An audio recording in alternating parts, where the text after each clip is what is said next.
即將係我今年嘅第3首派台嘅歌嚟嘅。唔識唱嘅就係啦，你跟住跟住跳就得啦。你我亦都可以跟住我啲嘴型估下我唱咩，咁你跟住我唱。但係我都成日唱錯嘅。咁呢首歌係同久違了的拍檔小黑一齊合作嘅。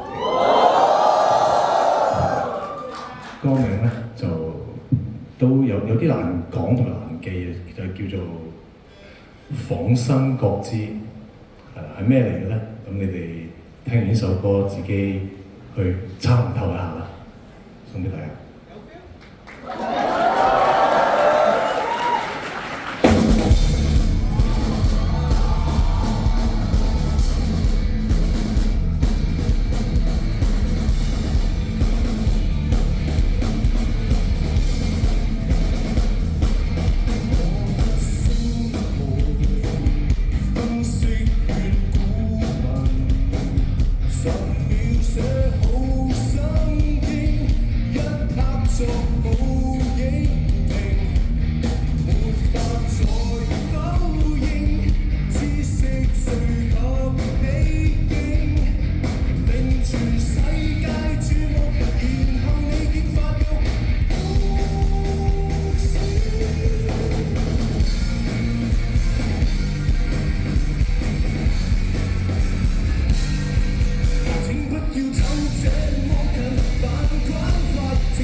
Thank you.